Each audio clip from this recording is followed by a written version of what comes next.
Welcome, everyone, to the Pockets of Knowledge podcast. I'm your host, Desiree Stanley. And with me today is Ashlin Hadden. She's the CEO and owner of Ashlin Hadden Insurance. And I'm so thrilled that you're here today. And we were chatting a little bit before we started. Now, insurances maybe aren't the sexiest topic, but Ever. they are so important. And so Ashlin is here today to share some great information with us. Welcome, Ashlin. Thank you again for coming on the show. Thank you so much for having me. I appreciate it.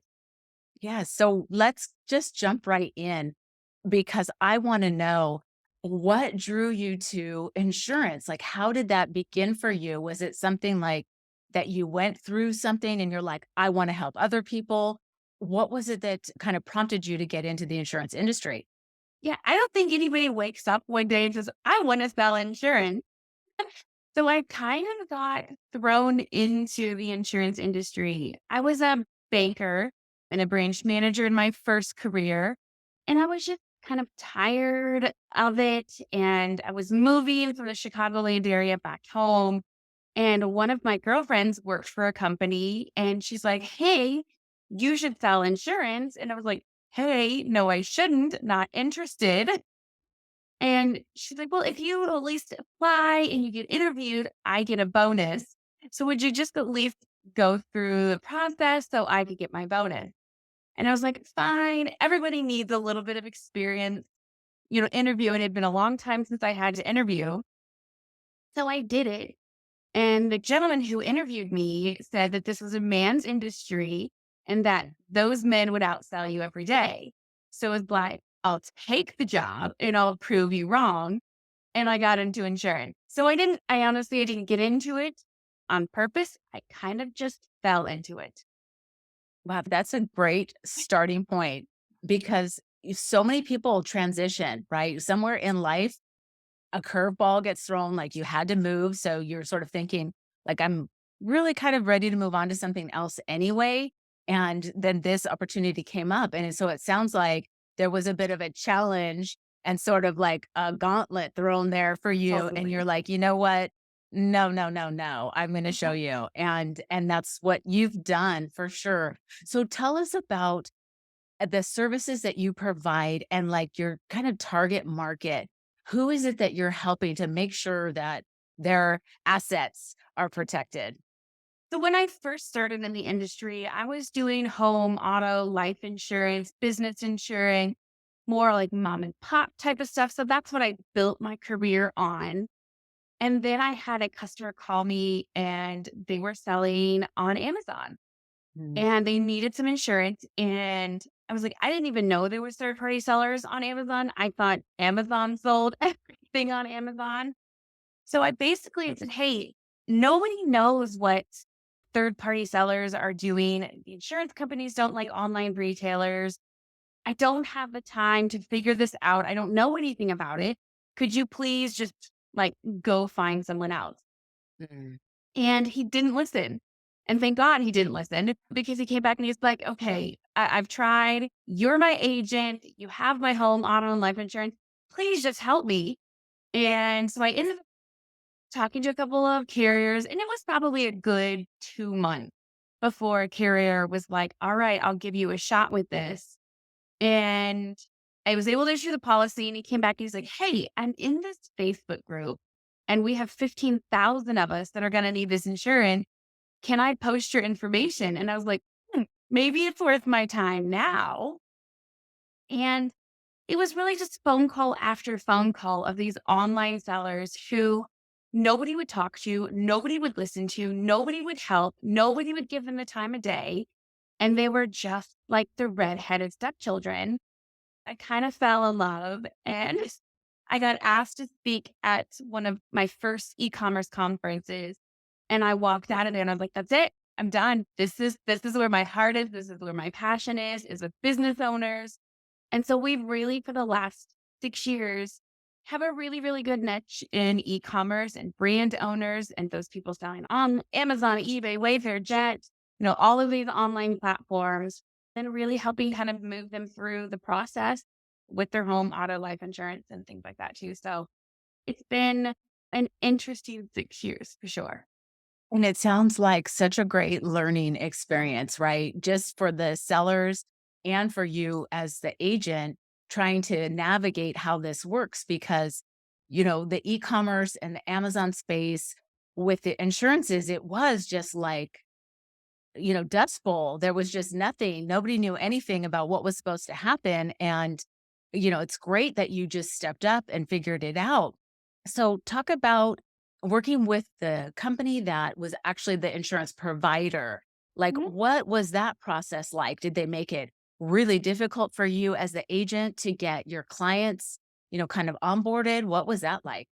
Yeah, I think the biggest thing was that insurance is all about risk, right? We take everybody's risk, we pull it together, everybody puts their premiums in a bucket, and then that's how they pay claims. Well, we had car insurance forever, we've home insurance forever, we've had life insurance forever. Insurance companies know that. They know that a man is going to be more expensive than a girl because men drive worse. Or we know that a house with brick is going to be more expensive than a vinyl house. They have all that actuarial data. When we come to e-commerce and online retail, there's no data because there wasn't a policy for it. So I think the biggest struggle for me was just getting them to say, okay, we'll take on this risk. And they didn't know how to price it. We didn't know how to rate for it. So really the last 5 years has kind of been just ups and downs. The great thing is we've got such a powerful buying structure now because we do so much of this is that I have an amazing influence on them. So I can go to them and like, okay, this is what we need today. And it's working. So now we're 6 years into this. They trust me and they believe me and they come to me for questions. And I say, okay, here's what's going on in the industry, and these are the things that we need. And they're really starting to listen. So I think getting them to listen was the hardest part. But now we kind of have this amazing community that kind of rallies around each other and get them protected for what they need. Well, that's excellent. And so when you're working with your clients to help them, what is it that you're saying, like, this is what you should be doing to protect your inventory, your business, your building, whatever? Because I'm sure you Yeah. are kind of covering all of that. Yeah. I think not just for online retailer, but all of our clients, home, auto, in our businesses too, is really getting to know our clients, getting to know what they're doing, how they're sourcing, what they're selling, where their inventory is. If it's a mom and pop shop, do they have fryers? Do they use forklifts? Like, what are they actually doing? And then building a policy around that. In the insurance field, you can see online, there's hundreds, thousands of insurance companies out there. There's hundreds of thousands of brokers out there. And really the thing that sets us apart is us. How do we get to know our clients and have that personal attention with our clients? So I really think that's the biggest thing is Yeah. knowing what they're doing and listening to them to figure out what the best policy is. Right. And that's what I was going to say is that you probably have detailed conversations with your clients to see what their needs are. And like you said, are you using forklifts? Are you doing this or that? And how can we help cover you? And Right. so it sounds like you're really taking the time to get to know what their business is and what they're doing to help them. And I love that. Yeah. I Awesome. love getting to know all of our clients. Like we've had clients who have grandbabies and we're sending congratulation cards and, 16-year-old kids who get their first cars and things like that. So it's really, I'm a relationship type of person. This is what I love about my job is I get to build those relationships and learn about our customers.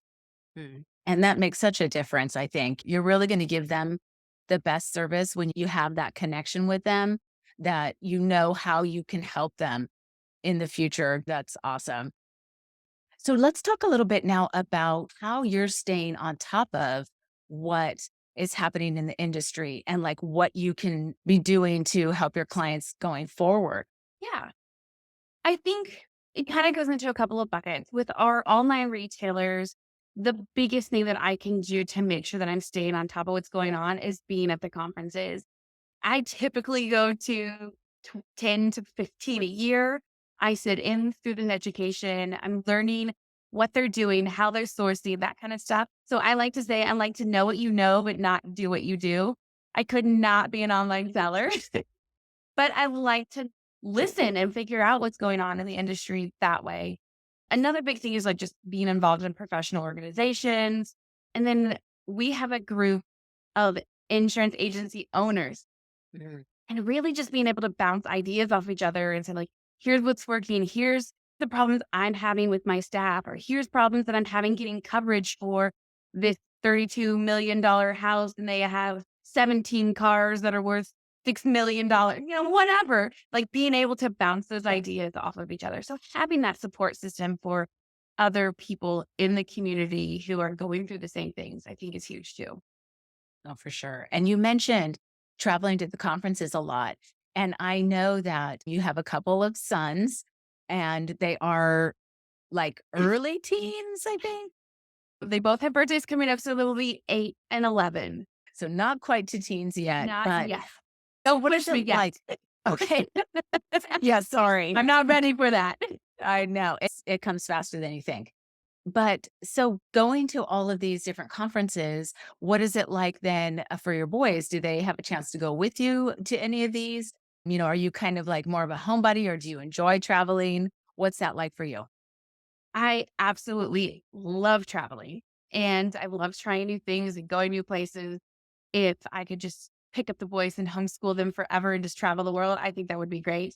They are in a divorced home right now, so we do have joint custody. So I get them for a week on and then a week off. So I try to just travel the week that I don't have the kids and the kids are with their dad. So that works really, really great for our co-parenting. But I do try to do a little bit for the ones that would be interesting for them. They've got to come to a couple, but not all of them because it is very hard for me to like be single mom and have the kids with me. They've got to come to two, maybe a few more in the future once they get a little bit older. Sure. And so do they have an opportunity to sit in and listen to the speakers as well, or are they just kind of hanging with you? They're just never hanging. So I took them to Vegas once for one of the conferences, and they got to go to like the Hershey place and the M&M place. So they're not really interested in what I'm doing yet, but they sure love to like see my logo. We sponsor a lot of community events. They're like, "Hey, there's mom. Hey, there's mom." Or somebody will have a sticker or something. They're like, "That's my mom." So they love to see that part of it, but they don't care about insurance yet. I love that. That's so cute. They're so proud of you and what you're doing is amazing. I love it. And really, it makes sense for their age that insurance is probably not what's really interesting them at this No, time. care about the Perhaps. video games right now. I believe it. So let's talk a little bit about then, since you were mentioning some challenges, balancing this. Mhm. How do you feel like you handle that? And like, what is really the key to making that work for you? I think the biggest challenge is I don't know how, not that I don't know how to say no, but I really, let's just go deep. Okay, here we go. When I was young, my mom was very, very involved with us in the school, and she didn't work. And she was like the stay at home mom, and she was the room mom and PTO, and very, very involved with everything that we did. And she had always said that it's hard to be a working mother. So I think growing up, once I had my kids, is I'm always trying to say, like, hey, I can do this. I can be a working mom. I can be a CEO, and I can still be a good mom and a working mom. But I think now the struggle is trying to prove a little bit that I can do all of that. But overcommit myself a little. I am Mhm. PTO board president. I'm on the board of directors at their football and baseball and run a business, and I substitute teach at their school sometimes. So I think to the overcommitment a little bit, but I have every other week without them. So I feel like I have the time to do it. And I'm not one to kind of just sit around and do nothing. If I'm not doing something, I feel like I'm not being useful. Mm. You know what? And I think that it's awesome that, especially while they're younger, that you're so involved in what they're doing. It makes a huge difference for them to see you being a part of all of that. So I love it. I think it's awesome. And you're right. It is a balance. So on those times when, they aren't there, you maybe work a little harder, right? You Right. spend a little bit more time working on the business and that side of it. They would play a lot. So Yeah. Yeah. like That's this weekend awesome. we did, the video game or the new movie and went to the farm and got to ride horses and quads and things like that. So really taking the time to spend with them when they are there and giving them my undivided attention when they're there. And then the work can wait a little bit more to the week that I don't have them. Yeah, that makes sense. So let's talk now a little bit about some of the, let's say, horror stories that you've maybe encountered with some of the maybe lacking in the policy, like not having a policy, or it maybe just wasn't covered enough. I'm sure you've got some horror stories. So if you Oh, want to share something. sure. I like to tell the story because it just shows that consumers don't want insurance until they need insurance.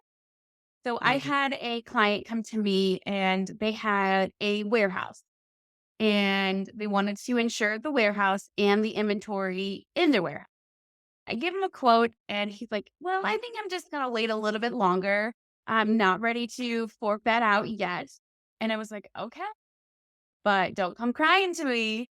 Well, it wasn't, does really haven't, not even 6 months later. And he's like, "Hey, I was moving some racking around and there was a pipe in the way. So I was diverting the pipe around the racking. And I came in the next day and there's 4 inches of water all the way around my warehouse. Mhm. And I have like $600,000 worth of inventory that's 4 inches underneath the water. Can I go ahead and get that insurance now?" I was like, "No, like, I can't insure something that's already happened." If you would have bought the policy back then, absolutely, I could have, but I can't now. So, I mean, it was close to $700,000 from the inventory and having to like redo the piping and redo all the walls and things like that. And he's like, "Man, I really wish I would have spent the $3,200 and just bought the policy." Yeah. So, moral of the story is I can't insure a burning building. You have to have insurance before the claim. That's right. And, I think that it's kind of human nature. We're just like, well, let's just wait and see. I'm sure everything will be fine. And then it's not fine. And now Right. you're kind of in trouble. So a little bit of advanced preparation in just about everything usually makes it smoother down the line. Right. So when you say, yeah, let's get you insured, it's probably a good idea to go, all right, I think I should do that. Right. If you're going to be a business, act like a business. Buy insurance. You wouldn't drive around without car insurance. Well, some people do, but most people don't. That's right. That's a great point too. Act like a business. If you're going to be in business, act like a business. It sometimes is a big bite to chew, all of that when you're talking about it, the money that's required to launch a business, but you're protecting yourself in the long run, right? Right.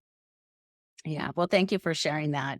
Yeah. And we kind of had a little bit sort of a similar experience, not so much with the flooding, but with not having insurance on our products. And we had an issue that happened. And, now we've gotten it settled. And thankfully, it was not anywhere near 700,000. But, at the time, we were just like, oh, it'll be fine. It'll be Mhm. fine. And it wasn't, but we're getting out of it now. And so that's okay. We've gotten insurance. So we're covered moving forward. And it's just one of those lesson learned. I think a big thing that we hear a lot is customers are like, well, I don't sell anything risky, right? Like Mm. I sell a stuffed animal or I sell a stapler, whatever it is. You don't have to be selling anything risky and you don't really even have to be doing anything wrong to be pulled into that lawsuit. Mm. Another story that I like to share just to show you how stupid people can be is somebody bought something online. It was shipped USPS, and the gentleman opened the door, tripped over the box, broke his hip, and broke his clavicle. Well, he sued USPS, he sued Amazon, and he sued my third party seller. My third party seller has no recourse over this dude tripping over a box, but it Yeah. took 40 some $1,000 in just legal fees to get his name dropped from the lawsuit. So you don't Wow. have to be doing anything wrong to be pulled into a lawsuit. You don't have to be selling anything risky for somebody to trip over a box. You don't have to be selling anything risky for somebody to get hurt or say they got hurt on your item. And now you're in a lawsuit and you're going to have to defend yourself. Yeah. That's such a great point that you brought up because who would have ever thought that the gentleman's box that, was an item that this customer wanted and it was delivered and now he's getting sued for no reason whatsoever other than the box that was sitting there. And who would think that that would even be possible? and $40,000 in legal fees. Yeah. Just ridiculous. Yeah. That's just too much. Oh goodness. Well, okay, so let's now talk about what we can do to protect ourselves. So, we know it's that Right. we need to get insured. And so how do we do that? Like, what's the best way to go about that? And like, how do you learn about what you need? Because you don't know what you don't Oh, know. no. Yeah. And everybody loves to read the 172 pages of documents that you get with your insurance policy, right? Well, Totally. the biggest thing is you've got to find a broker. I'm not a huge fan of a captive agent because they have one product and one choice, and you get to know your client and you get to know your agent. And we all know insurance companies raise rates, right? It's part of the game. So you leave that company and then your agent's gone. So I'm huge on a brokerage firm because then you guys create that relationship. You have that knowledge of your customers, and that customer has the knowledge of you. And when the insurance company does what it does, you just divorce that insurance company, you move on to a different insurance company. So I'd say the first thing is to find a broker that you trust. The second thing is to be honest with that broker. Make sure Mm. you're telling them exactly what you're doing, giving them all of the information. Let's talk about like personal lines right now. If you have a home and auto, but you forget to tell your agent that you also have a quad and a dirt bike that you let your kids and friends drive, and they don't put that on your policy, what happens if that person gets hurt on your property? So, I mean, I definitely think making sure that you could talk to that agent and be completely upfront and honest with that agent so they can protect you the right way. And then I'd say my third tip is making sure that you know what you're buying. I have a lot of clients who have, $500 deductibles on their car. And I ask them, like, are you going to turn in a claim for $505? And I'm like, no, I would never turn in a claim for $500. Then why do you have a deductible at $500? You're paying more to have a deductible that low. And if you never turn in a claim, you're just wasting your money. So know what you're buying, I guess is my third tip. So have a good brokerage company. Make sure you're honest with that brokerage company and know what you're buying. That's such a great point about the deductibles too, because so rarely do we think about that. But we're like in our mind, we just assume, oh, I should probably only have like this $500 deductible. That like makes most sense because if I have to pay something, it's just, above $500 or whatever. And, but you're right. You're paying more ultimately in your monthly payment with that deductible being so low. So that is such a great point. If you just increase that deductible, you reduce your monthly payment, right? Great. Great point. Yeah, thank you for sharing those. And about the point on the quads and your kids or your kids' friends or your friends riding those on your property, that's an excellent point. The injuries happen on those all the time, right? And so if those aren't covered, what's going to happen? We had one last year. My client was an attorney. Get this. And he had his son's friend over and they were out riding the quads. The little kid ran into the tree and he sliced like right under his thigh and had to be airlifted. And he called me from the airplane. He's like, "Shit, this covered. Oh my God, what am I going to do?" And it was like, yes, it's covered because we had this conversation about you having a quad. Do you remember me telling you not to let anybody ride it? And he's like, "Yeah, but I did." And I was like, "You're fine. You've got $1 million in coverage. You're fine. Go be with your son and be with your son's family." And so he talks about it all the time. He's like, "I called her on a Sunday from the helicopter. She answered the phone and reassured me that everything was fine." That's the difference of having an agent who knows you and an agent who you're just a number with. Yeah, fantastic point for sure. Oh my gosh, thank goodness that they were covered for that. That's just like so frightening, but they were covered, so I love it. Thank you for sharing that story. So I want to talk a little bit more about the conferences and the shows that you go to because you're pretty well known in the Amazon e-commerce space because of going to all these shows. And so have you had an opportunity to speak more frequently now since that one you mentioned? Yeah, I typically speak at 8 to 10-ish a year. So it's been really I love it. That's my passion. If I could, travel the world and just speak across the nation, I think that's what I would do. I would leave my agency in good hands with the women who work for me But I really enjoy educating business owners and educating people on their risks, how we mitigate those risks, how to like minimize their exposures and their potential losses. So yeah, I love it. I would do tons more of it if I could. So let's talk a little bit about the speaking engagements. And was that something that came naturally to you? Or have you found that over time it's gotten easier? I have always enjoyed speaking. Back in high school, I was part of this club, I guess, that was called FCCLA, Family and Community Leaders of America. And we got to speak on stage all the time. So they taught us how to speak, how to sit, all of this kinds of thing. So I think that came naturally to me. I enjoy speaking to larger crowds than a smaller crowd. I've always enjoyed it. That's cool. And it sounds like you have that experience from when you were in high school that sort of made it easier for you to really get up on stage and talk to those groups of people. That's excellent. Yeah. Absolutely. I was So never the one let's that shied away in high school. You had to give speeches. Never. You had no problem with that Just part of in it. front of somebody, it's okay. I want to talk a little bit more about the point that you just brought up about educating people. And so when you're working with your clients, it sounds like that's a huge part of it. And you were talking about mitigating risk. And Mhm. so let's talk about that. What does that mean exactly? And how are you communicating that with your clients? Yeah, and the biggest thing that we kind of do is like a risk assessment as we're going through this process. And again, I know I keep saying like know your business, but we need to know what they're doing. So let's take an e-commerce seller, for example. They're using a third party logistics company. So somebody who's bringing in those products, repackaging them and shipping them out. You know, we talk about, is that third party logistics company insured? Do they Mhm. have insurance for your products? Have you asked for proof of those insurance? You know, things like that, making sure that if that third party logistics company were to go up in flames or just even close their doors, are you covered for that inventory? We try to mitigate some of the claim. We're looking for our sellers' reports. Are they hiring a third party company to look through their products, making sure there's no lead, those kinds of things. So we're asking those types of questions up front to get them thinking, hey, maybe I don't have the right product sourcing and those types of things. So those are the types of things that we look at up front, analyzing those questions before they buy a policy instead of waiting until they try to move racking and screw things up.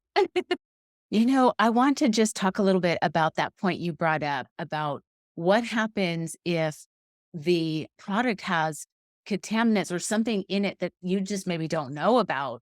And so this is preemptively, right? And maybe the client can correct this before it even reaches the public, which, really does save people in the long run too on a number of fronts, right? Like for your clients, because you're kind of bringing that up to them, that then they can go back to their suppliers and make sure that Yeah. it's their products aren't including anything that could be dangerous to the ultimate consumer. And if there is those types of things, there's insurance to cover it's called recall insurance to get those products out of the hands of the consumers. So not only do we say, okay, if there is products in the hands of the consumers, we're going to pay to get those out of the hands of consumers, maybe refund those consumers so they don't sue. We might have to destroy those products. You might have some advertising costs to say, hey, there's been an issue with these types of items and getting those out. So knowing that those high risk items are out there, letting them know that there is insurance for that type of stuff. So if there was an issue, they can get that out. You know what? And I had no idea that there was even such an insurance like that. So thank you for You sharing remember the that. easy bake oven? Yes, You have an easy bake oven? I had one as a child and my daughters did too. Did you get burned on the easy bake oven? No. Oh, okay. Well, I always did. But Easy Bake Oven had a huge recall. A couple of years ago had a recall. And people were getting burned. The Easy Bake Ovens were catching on fire. And they had a huge, huge recall. So they recalled all of the items. They gave everyone like $32. Then they had to destroy it. So it cost them like $50 million to recall Wow. this item and do all of that thing. Fortunately, they did have insurance, they had a recall policy, so they were able to pay for all of that stuff to get it back. But I mean, something is simple as like just thinking like you're going to have to inform everyone who bought an Easy Bake Oven that there's a recall. And that costs a lot too. So just thinking about how to let people know that there's even been a recall. Mm, yeah, great point. Well, thank you so much, Ashlyn, for taking the time to educate us on all of these things. And I know it isn't necessarily like the most exciting thing to talk about, but you make it so interesting because your heart is about educating and making sure that people are protected. And that really comes through. So thank you for sharing Of all of course. this with Thanks for us. having me. But before we go, I want to ask you, as I ask all of my guests, is there any books that you're reading or have read or any podcasts that you're listening to that you think that the listeners would find beneficial that you want to share with us? Yeah. So I just got finished with one, and it's called Girl Stop Apologizing. And her name was Rachel Hollis, Hollis, I think. Yes. And it's all about like stop making excuses. I think us as women sometimes have a little bit harder time getting to where we want to go because I'm a mom, I'm busy, I have kids, I have a job, or I have a husband who supports me, or whatever it might be. And this is really made me stop and think like, there's no excuse. We can do whatever we want to reach our goals. So I really like that one. And I just bought You're a Badass.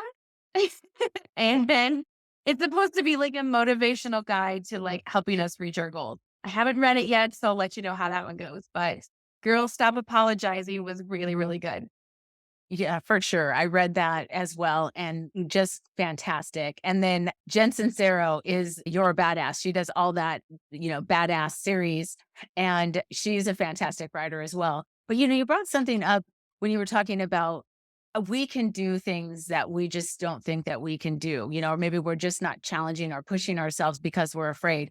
And then you were talking about the women who are helping you run your Mhm. insurance agency and I wanna come back to that real quick before we wrap Okay. up. You have a staff of women who are at your company, and was that by design or was that by accident? And is there a reason for that? So you totally hit the nail on the head. As you could tell, I felt like held back as a woman sometimes. And, that this was a man's industry and that those men will outsell you every day. I really, truly believe in women empowerment. And I believe when I was little, my dad always said, you could do anything that you set your mind to. Just because you're a woman doesn't mean you can't do it. So it's not necessarily by design.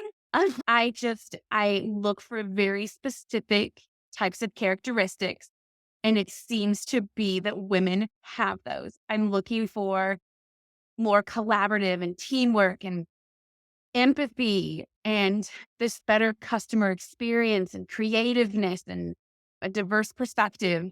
So I just seem to move toward women. All of the women who work for me are either single moms or moms getting back into the workforce who have been out of the workforce for a long time, really just trying to provide opportunities for them to develop and get their skills so they can be a badass too. That's excellent. Thank you for doing that. I think that's great. We need each other to support each other, right? Right. And it's everybody as a community in our local area, whatever. We need to support each other and we need to lift each other up. And I think that that's fantastic what you're doing. I love it. So let's go back now to the podcast. Is there any podcasts that you want to share with us? I'm not a huge podcaster because I live a mile from my office and a mile from the kids' school. But when I do get in the car, I listen to How I Built This every once in a while. Guy Raz, but I'm not a huge podcaster because I just am not in the car enough. Gotcha. Well, I'll include those in the show notes so that the listeners can go take a look and check those out because that's one that I don't think I've heard of. So I want to see for myself what that's all made of. But thank you for sharing those. Ashlyn, can you tell us if people have questions about insurance in general or something specific, how would they reach out to you? Is there a good point of contact that they could just say, like, hey, I'm just not sure about this. What do I do? Yeah, if it's a quick question like, "Hey, I'm looking at this car and I need to know what about," you can always find me on Facebook, Ashlin D. Hadden, and you can shoot me a quick message. You can always email me, sales at Ashlin Hadden Insurance. You can call the office, 765-432-8989. Instagram, Facebook, TikTok. I'm all over everywhere, and I'm totally reachable. My phone is on me all the time, so feel free to reach out any of those ways. Awesome. Thank you so much for sharing those, Ashlyn. I appreciate it. And thank you again for coming on the show, taking your time to share with us and educate us on something that's really very important. Thank you. Thanks for having me. Talk to you soon.